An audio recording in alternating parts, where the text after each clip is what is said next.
Attaque d'un commissariat mardi en Côte d'Ivoire par des hommes armés. L'incident s'est produit dans le quartier populaire d'Abobo.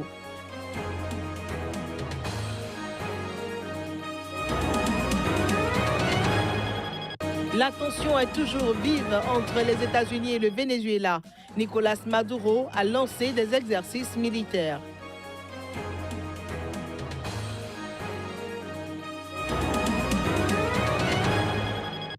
Au Japon, la gouverneure de Tokyo veut en finir avec la politique de la vieille école. Elle a créé son parti, le Parti de l'Espoir.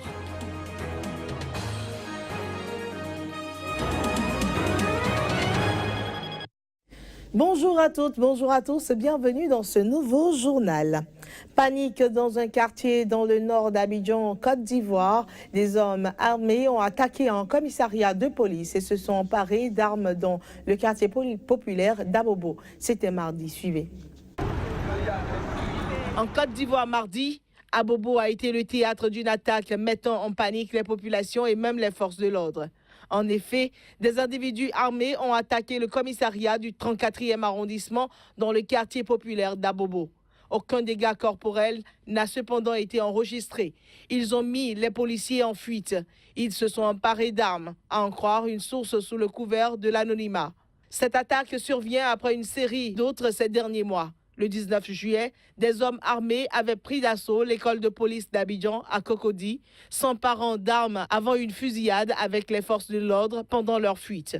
Au moins 4 autres attaques moins importantes ont suivi. Parallèlement à ces attaques, 3 évasions, dont 2 spectaculaires, ont eu lieu au pénitencier de Katiola, au palais de justice d'Abidjan, en plein centre de la capitale économique, et à Gagnoa. Malgré cette recrudescence de violence, le président Ouattara s'est voulu rassurant, déclarant il y a 10 jours que les récentes attaques ne troublent pas son sommeil. Les mutineries avaient conduit le président à opérer un remaniement ministériel qui a notamment vu l'ancien ministre de l'Intérieur, Ahmed Bakayoko, prendre en charge la défense et un de ses proches, l'Intérieur. Une femme kamikaze a tué 5 fidèles mardi en se faisant exploser dans une mosquée dans le nord-est du Nigeria, une région en proie à l'insurrection du groupe djihadiste Boko Haram. L'attentat s'est produit dans une mosquée de la ville de Dikwa, à environ 90 km de la capitale de l'état de Borno, Maïdougouri. Des soldats ont par la suite intercepté une autre kamikaze qui s'est fait exploser à Dikwa sans faire de victimes lorsqu'ils lui ont demandé de s'arrêter à un poste de contrôle pour être fouillé. Eh bien, le marché a en outre été fermé par mesure de sécurité alors que l'armée et les miliciens recherchaient 2 autres kamikazes présumés dans la ville.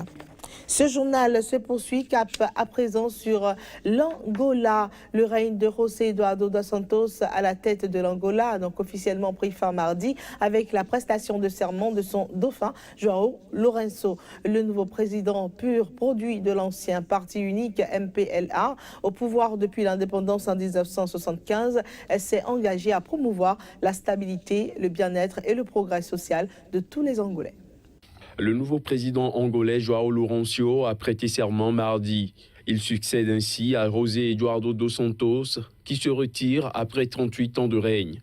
La cérémonie d'investiture du 3e chef d'État angolais depuis l'indépendance s'est déroulée sur la place de la République de Luanda en présence de José Eduardo dos Santos et de plusieurs dirigeants étrangers, dont le Rwandais Paul Kagame et l'Équato-Guinéen Teodoro Obiang Nguema.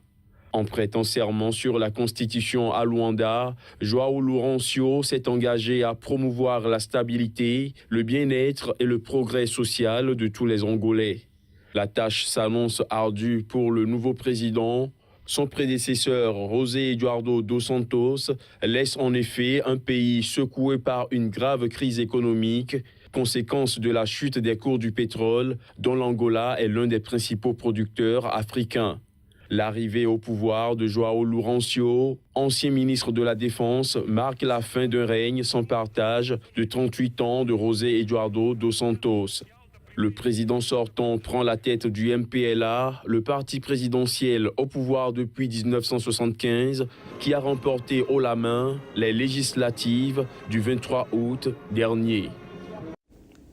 L'Assemblée nationale camerounaise a dénoncé mardi une tentative de partition du Cameroun au moment où les séparatistes anglophones envisagent de proclamer l'indépendance des zones anglophones du pays le 1er octobre.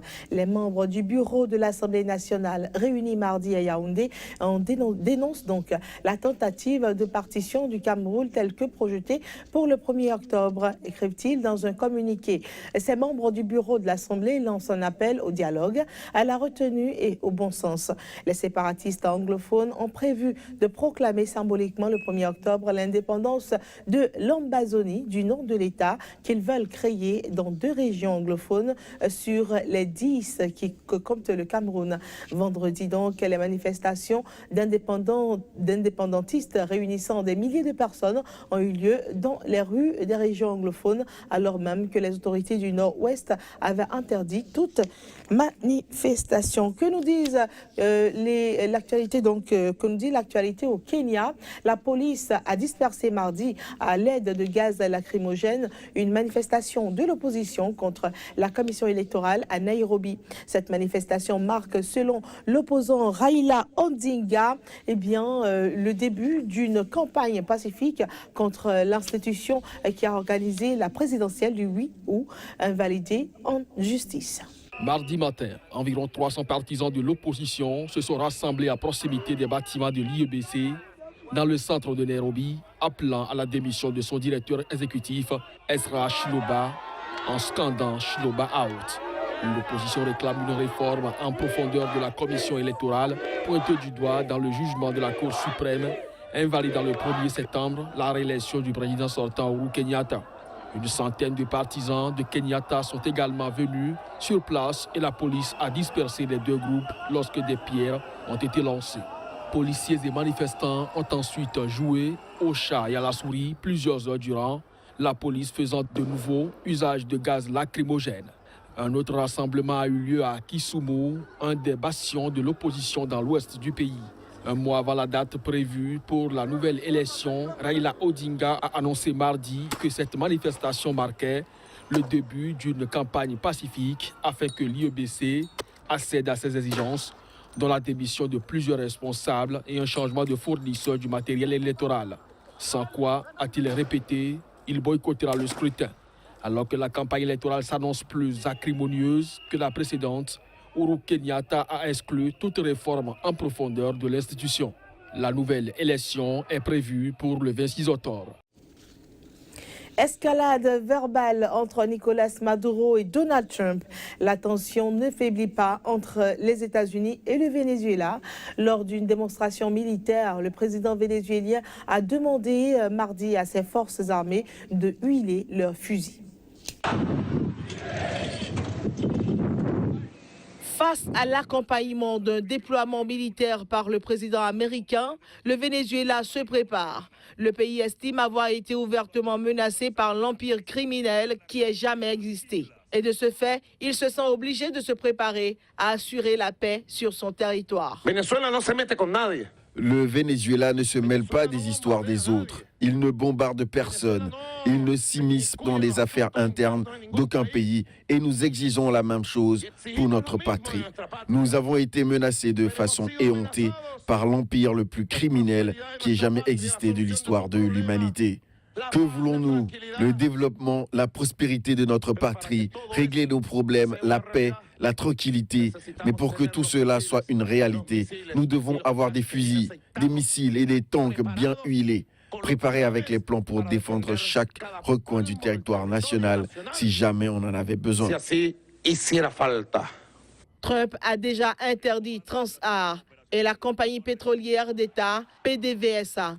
Aussi, a-t-il imposé des sanctions financières à Maduro et 20 fonctionnaires ainsi que d'anciens collaborateurs du Venezuela. Au cours de la cérémonie de lancement de l'exercice militaire, le chef de l'État vénézuélien a demandé à l'armée la plus grande loyauté.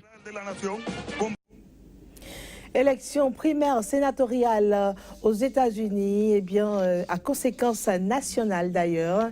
Et le président américain a reçu un camouflet mardi des électeurs républicains de l'Alabama. Ces derniers ont en effet boudé son candidat. Luther Strange est soutenu par les caciques du Parti républicain.